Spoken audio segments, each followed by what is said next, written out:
السلام عليكم ورحمة الله وبركاته. الحمد لله والصلاة والسلام على رسول الله وعلى آله وأصحابه حزب الله.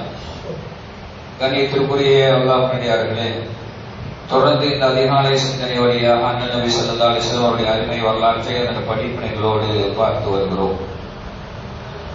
கடந்த முறைகளில் மக்காவில் முஸ்லிம்கள் பெரும் துன்பத்திற்கும் துயரத்திற்கும் ஆளாக்கப்பட்ட போது நபிகள் நாயகம் ஸல்லல்லாஹு அலைஹி வஸல்லம் அவர்கள்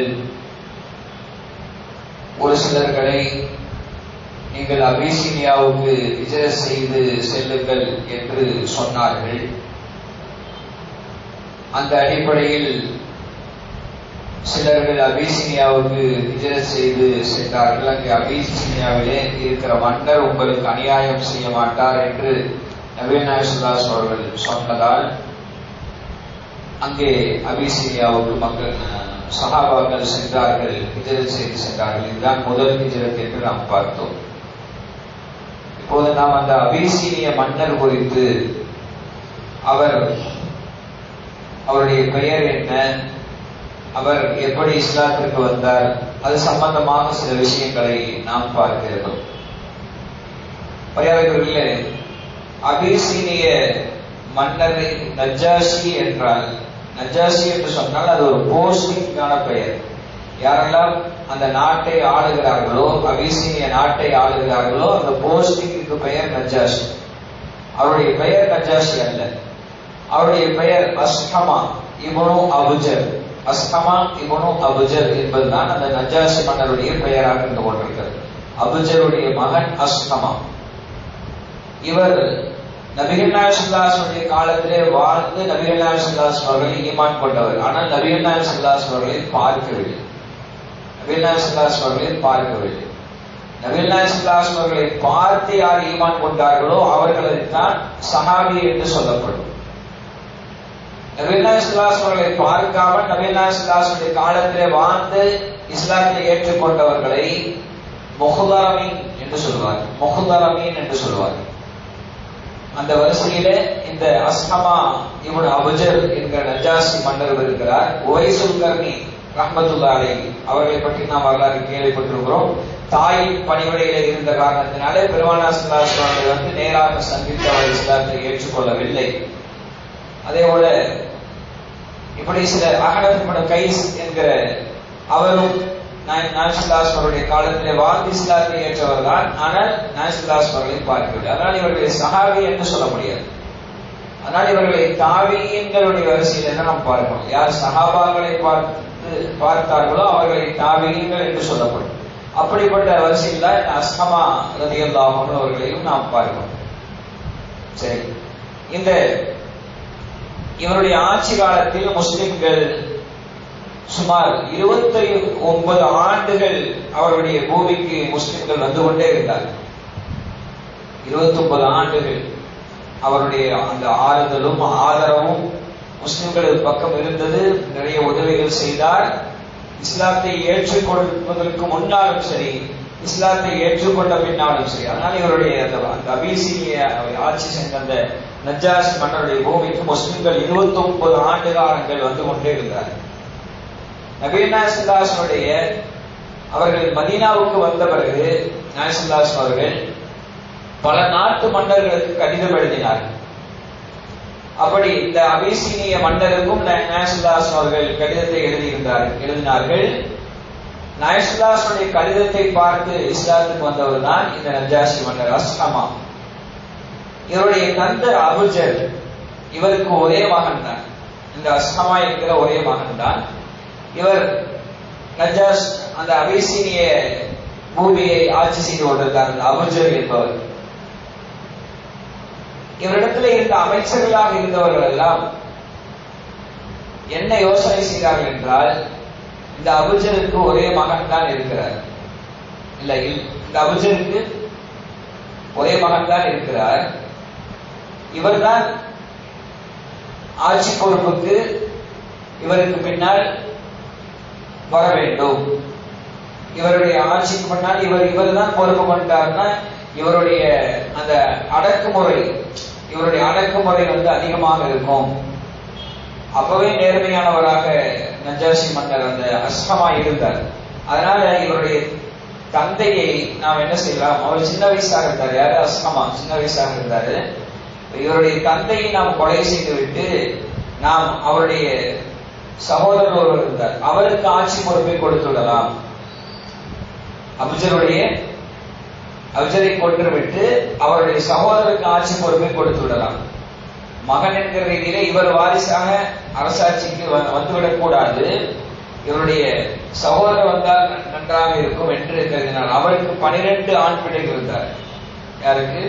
அபுஜருடைய சகோதரருக்கு 12 ஆண் பிள்ளைகள் இருந்தார். அதனால அவர் ஆட்சி பொறுப்புக்கு வந்தா நமக்கு கொஞ்சம் சலுகையெல்லாம் கிடைக்கும் என்று அமைச்சர்கள் நினைத்தார்கள். அதனால் என்ன செய்தார்கள் என்றால், அபுஜர் அவர்களை இந்த அமைச்சர்கள் சதி செய்து கொலை செய்து விட்டார். கொலை செய்து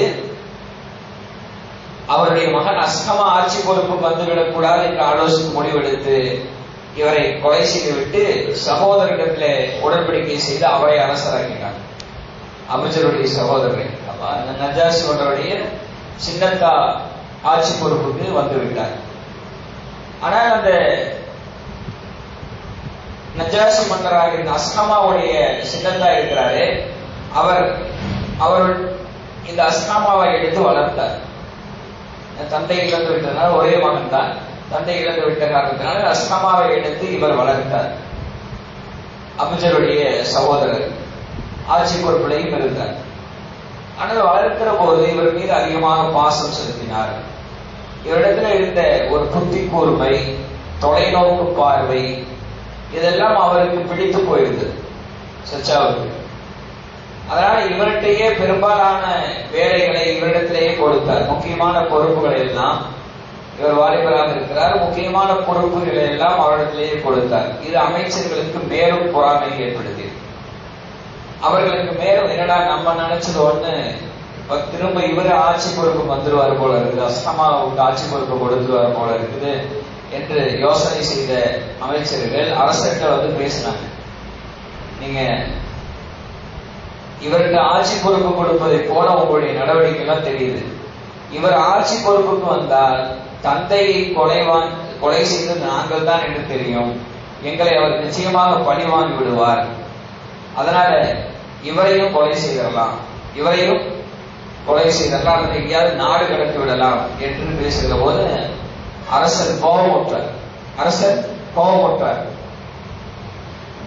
நாங்க இந்த வேலையை பார்த்துக்கிறோம், நீங்க வந்து இதில் சம்பந்தப்பட வேண்டாம் என்று அரசரை நிர்பந்தப்படுத்தினார்கள் அமைச்சர்கள்.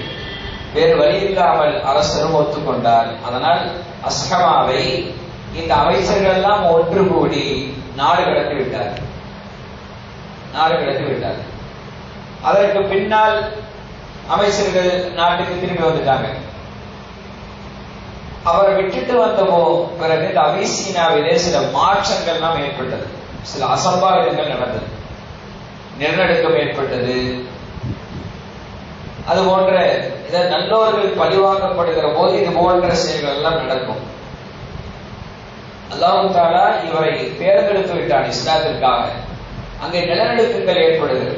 அபிசீனியாவுடைய நிலநடுக்கம், நில அதிர்வெல்லாம் ஏற்பட்ட போது அமைச்சர்கள் பயந்து விட்டார். மக்களுடைய இயல்பு வாழ்க்கையை பாதிக்கிற அளவுக்கு பேரிடி சப்தங்கள் இதெல்லாம் அந்த அபிசீனியாவுடன் நடந்தது.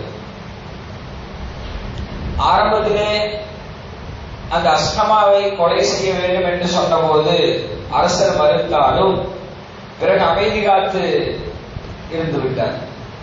வேறு வழி இல்லாமல் அமைதி காத்து இருந்து விட்டார். அதற்கு தண்டனையாக அவர் மீது ஒரு பேரிடி விழுந்து இறந்து போயிட்டார் அந்த அரசர். அஸ்ஹமாவுடைய சின்னத்தா அரசராக இருந்தார், அவர் இறந்து போய்விட்டார். நாட்டுக்கு ஒரு சரியான அரசர் இல்லாமல் அந்த அபிசீனிய நாடு தடுமாறி கொண்டிருக்கிறது. மக்கள் நிம்மதி இழந்து போய்விட்டார்கள். நிலையான ஒரு அரசர் இல்லாததை கண்ட பக்கத்து நாட்டு அரசர்கள்லாம் இந்த நாட்டின் மீது படையெடுத்து தம்மோடு அதை இணைத்துக் கொள்ளலாம் என்று அவர்கள் முயற்சி செய்து கொண்டிருக்கிறார்.